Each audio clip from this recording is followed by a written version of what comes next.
जो भारतीय परंपरा के ऋषि मुनि हैं, बहुत ही समझदार हैं वो सब और बहुत ही शक्तिशाली तत्वज्ञ थे। उनको मालूम है कि इस नाड़ी में एक कलाई बांधने से क्या होता है। किस किस के हाथ में कोई ना कोई डोरा है? क्यों यहाँ बांधना? देखो डॉक्टर कहाँ हाथ लगा के नाड़ी टेस्टिंग करता है? बोलो। कलाई के यहाँ। क्यों? आपकी प्राण ऊर्जा का पूरा पहचान यहीं से होता है, यानी यहाँ से हार्ट का कनेक्शन है और हार्ट से प्रभु का कनेक्शन है। तो जब यहाँ कोई डोरा बांधोगे उसमें जो शक्ति होगी वह स्वतः ही शरीर के सब नाड़ियों में होके हृदय तक जाएगा और हृदय से वो शक्ति पूरे सिर से पैर तक जाएगा, क्योंकि हृदय से जब हार्ट पंपिंग होता है तो ब्लड सर्कुलेशन ब्रेन से पैर के जो उंगली है वहाँ तक पहुँचता है। तो यहाँ नाड़ी में आप जब कोई भी इस कलाई में आप एक डोरा बांधते हो तो वो डोरे की शक्ति पहले हृदय में जाती है ना, हृदय से सिर से पैर तक अपने आप पहुंच जाती है। आप क्या सिर से पैर तक डोरा बांध सकते हो? नहीं, यहाँ से पैर तक पूरा लपेट लो ना। एक 1500 मीटर का डोरा लाओगी तो कई औरतों को तो 5000 मीटर भी जरूरत पड़ेगा पूरा लपेटने में। तो क्या हम लपेट पाएंगे? नहीं। तो कितने बड़े रहस्यमयी विद्वान थे। देखो, इधर डोरा बंधवाया और पूरे शरीर में शक्ति जाने का रास्ता निकाल दिया। जय जय गुरुदेव। ये कहीं है ऐसा? ये भारत में ही है। अंग्रेजी कोई डोरा पहनते हैं? नहीं। हाँ, वो तो टाई पहनते हैं। क्या पहनते हैं अंग्रेजी? टाई। हाँ, उन्होंने टाई क्यों पहना? बहुत सारे डाइवर्स होते हैं उनके, 7 डाइवर्स 10 डाइवर्स, इसलिए टाई पहनते हैं। आप लोग टाई सूट कोट सब मत पहनो, वो तो ठंडी के गांवों में, वो जो ठंड बर्फ के देशों में वो सब, यहाँ इतना पसीना निकले तो भी वो सेल्समैन टाई सूट कोट सब पहन के पसीना छोड़ते आएगा। हमारे देश का थोड़ी संस्कृति है। वो तो टाई इसलिए पहनता है कि 7 बार शादी हुई, 7 भी टूटी अंग्रेजी की, फिर घड़ी घड़ी क्या पहनूं, टाई से ही फांसी खा लूं, इसलिए टाई पहन लेता है। जय जय गुरुदेव। हाँ, हमको थोड़ी वो सब काम करना है। ऐसी माँ ने निहाल किया, रुक्मावती खुद को देखती है, जो शरीर गंदा मेला था, जैसे कोई तिलोत्तमा मेनका रंबा उर्वशी अप्सरा हो, ऐसे शरीर चमक रहा है। जैसे बाहर निकलती है तो लाइन से रथें खड़े हैं कई योजन दूर, 7 लाख रथ खड़े हैं। कितने? 7 लाख। 14 लाख घोड़े, हर रथ पर 2 घोड़े। हर रथ पर कितने घोड़े? 2 घोड़े। कहीं जगह हो तो बैठा हो या बैठ जाओ, गेट के पास भी बैठ जाओ। आप लोग बैठ जाओ, वहीं खड़े मत रहो, पीछे वालों को दिखेगा। थोड़े गेट के पास वाले बैठ जाओ, वहीं बैठ जाइए। मेन गेट पर भी बैठ जाइए, वहीं बैठ जाइए। थोड़ा आना जाना मत करिए, बैठ जाइए शांति से। अब रुक्मावती अपने घर जाती है तो जहां झोपड़ा था वो क्या हो गया है? महल। बोलो बहनों, माँ की भक्ति करो, आपके झोपड़े भी महल हो जाएंगे। जय जय माँ। इरादे तो लाख बनते हैं, वर बन के बिगड़ जाते हैं। भाग्यशाली कृष्णगिरी। क्या हुआ भरत बेटा, क्या हुआ तुझे? क्या ऐसे करता है? इरादे तो लाख बनते हैं, वर बन के बिगड़ जाते हैं। भाग्यशाली कृष्णगिरी आते हैं, बाकी घर में पड़े रह जाते हैं। भर दे झोली मेरी ओ माता। कौन नवरात्रि में झोली भरना चाहता है? हम सभी। भर दे झोली मेरी ओ माता, लौट कर अब ना जाऊंगा खाली। भर दो झोली मेरी माता, लौट कर मैं ना जाऊंगा खाली। भर दे झोली, भर दे झोली।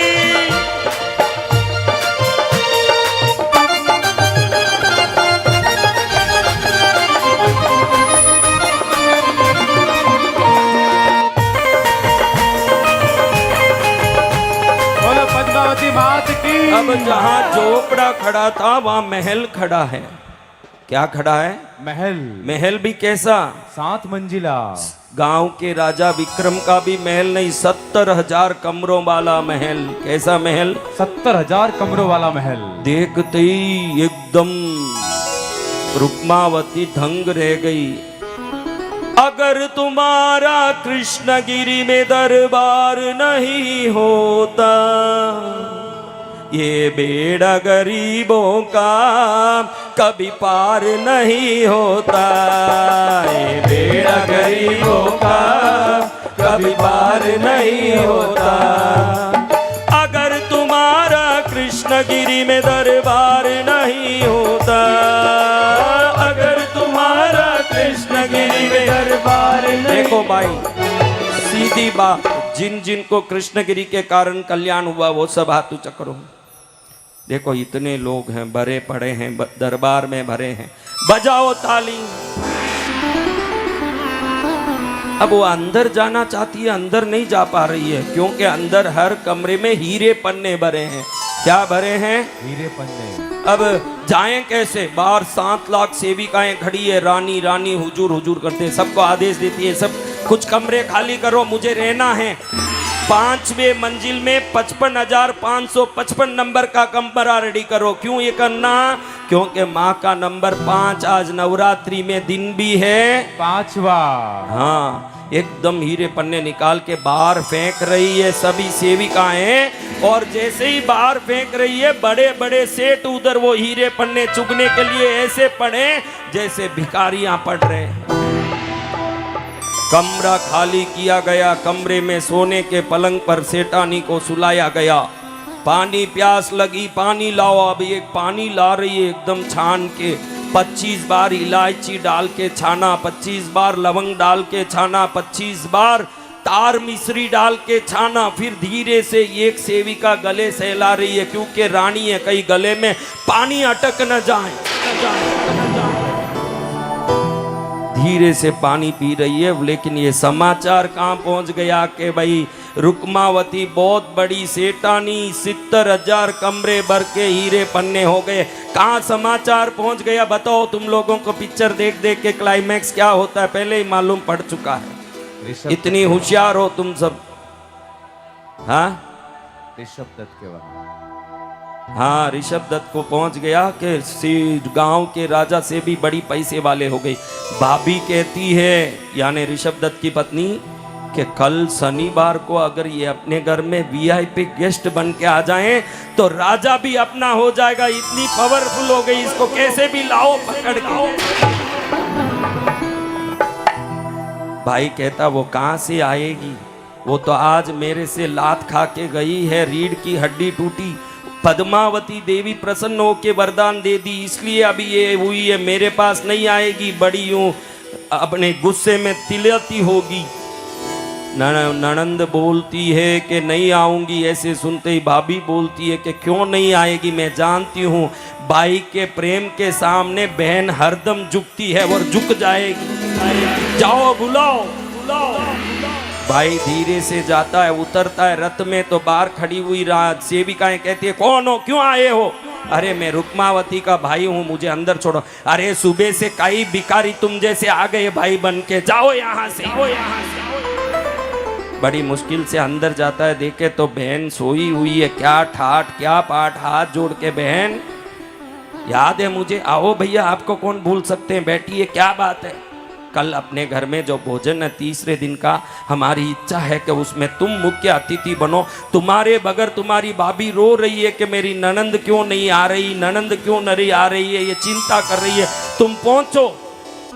जरूर आऊंगी भैया, कल मैं आऊंगी, अवश्य आऊंगी। अगले दिन हुआ, घोड़े पर गूंते हुए रथ में बैठ करके रुक्मावती जा रही है। आगे 1 लाख रथ, पीछे 1 लाख रथ, और 5 लाख रथ तो घर के पास ही खड़े हैं। 2 लाख रथ निकल रहे हैं।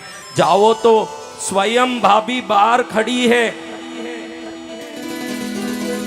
ननंद जी आ गए। अंदर ले जाके सोने के पाट पर बैठाया, सोने की थाली बिछाई, खीर, मालपुआ, जलेबी, रसगुल्ला, रसमलाई, गुलाब जामुन, सोन पापड़ी, खीर। रुक्मावती ने अपने गहने खोले, अपनी अंगूठी खोली, एक एक चीज पर एक एक रखा। भाई देखता रहा कि शायद इसको गर्मी लगती होगी, नई पैसे वाली है, थोड़ा घमंड आया होगा। बहन अगर गर्मी लग रही है तो ये गहने यहाँ रख दो, भोजन में क्यों रख रही हो, भोजन खराब होगा। फट फट फट फट उठ के खड़ी हुई रुक्मावती, बोल रही है मुझे गर्मी, भैया मुझे क्या गर्मी लगेगी जो जिंदगी भर झोपड़े में रही। तुम मुझे बुलाते खाने के लिए तो 2 दिन पहले ही बुला देते, आज बुलाए हो तो मुझे नहीं मेरे धन को बुलाए हो, इसलिए मेरा धन खाएगा तुम्हारा ये भोजन। वो तो भला हो कि मुझे माँ पद्मावती मिल गई अंत समय में और मेरा बेड़ा पार हो गया, वरना मेरा क्या होता क्या होता क्या होता। कौन बचाते मुझे।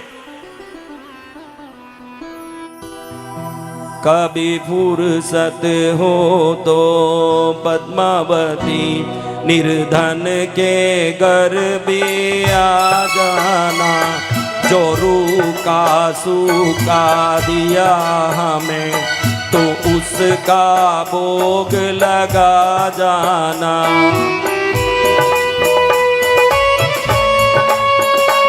अब इतनी बड़ी सेठानी का तेवर देख के भाई डर गया, क्षमा करो बहन गलती हो गई, क्षमा करो हमने गलती की, पैसे के घमंड में हमने तेरी इज्जत नहीं की। लेकिन अब हम समझ गए कि जिसके पास पद्मावती की कृपा होगी उसको संसार में कोई नहीं हरा सकता। ये बात कर ही रहे हैं, उसी समय 12 साल पहले 2 साल के लिए बोल के गया हुआ पति रुक्मावती को ढूंढते ढूंढते वापस पहुंच गया। पति पत्नी परिवार भाई बहन सब वहां खड़े हैं। उसी समय मां पद्मावती वहां प्रकट हुई। पद्मावती मां उन भक्तों को सामने दर्शन देती हुई कहती है, मेरे भक्तों, जाने अनजाने में तुमने जो भी गलती की सबको मैं क्षमा करती हूँ। तुम रुक्मावती तुम्हारी इस गरीबी की अंत की कथा को जो भी शुक्रवार के दिन याद करेगा और जो बोलेगा कि माँ रुक्मावती पर जैसी कृपा की मुझ पर भी करो, ऐसे जो 5 शुक्रवार 16 शुक्रवार बोल के जो भी मेरी व्रत करेंगे, निश्चित रुक्मावती की तरह वो भी आशीर्वाद मेरे से प्राप्त। जिस जगह रुक्मावती को माँ ने प्रत्यक्ष दर्शन दिया, जहाँ जो मंदिर था, उस मंदिर के बारे में मुझे बहुत सपने आते थे, नाग दिखाई देते थे, घड़ी घड़ी बोलते थे कि इधर आओ इधर आओ इधर आओ। मैं ऐसे सोचता कि कहाँ है ये मंदिर। बाद में एक दिन वो दोनों नागों ने वो स्थान बताया मुझे सपने में, जहाँ मैं गया वहाँ उस मंदिर को और वो नाग बिल को मैंने पाया। माँ के आदेश अनुसार फिर मैं हिमालय गया, विंध्याचल काशी में कुछ साधनाएं की। उसके बाद माँ ने उस स्थान में अपनी स्थापना की कथा बताई और वो जगह वापस पुनर्जीवित हुआ जो पहले रुक्मावती को माँ पद्मावती ने दर्शन दिया था। आज जिस जगह रुक्मावती को पद्मावती ने दर्शन दिया था वही जगह पर ये माँ का मंदिर है, जहाँ कृष्णगिरी शक्तिपीठ में पद्मावती माँ का दिव्य स्थान माना जाता है, जहाँ नाग का वो बिल है जिसमें 40 बड़े बड़े जीवित नाग रहते हैं और परिसर में घूमते हैं। इन नागों की शक्ति इतनी है कि इस नाग बिल के सामने कोई प्रार्थना कर ले, उसकी प्रार्थना आज तक तो निष्फल नहीं हुई न कल भी निष्फल होने वाली नहीं। आपको भी श्रद्धा हो तो सामने स्टॉल बनी हुई है, उल्लू के पंडाल के आगे कार्यालय है। एक माँ पद्मावती का फोटो ले जाके घर में रख के उसकी पूजा करके देखो। एक पलड़े में सभी देवता को रखो न, एक पलड़े में पद्मावती को रखो। इतनी शक्तिशाली माँ पद्मावती गरीब को रानी बनाने वाली, रंक को राजा बनाने वाली, रोगी को निरोगी बनाने वाली, दुखी को सुखी बनाने वाली, आप सबको सुखी कर देगी। ऐसे कृष्णगिरी वाली पद्मावती का शुक्रवार के दिन में विशेष पूजा होता। देखो मेरे भक्तों, हजारों के तांता में आए हैं पद्मावती और मुझ पर इतनी श्रद्धा रखते हैं। किसी भी कार्यक्रम में आते हैं, मेरे पास सामने नहीं आते, मेरे से बोलते नहीं, मुझसे मिलते नहीं, बात तक नहीं करते।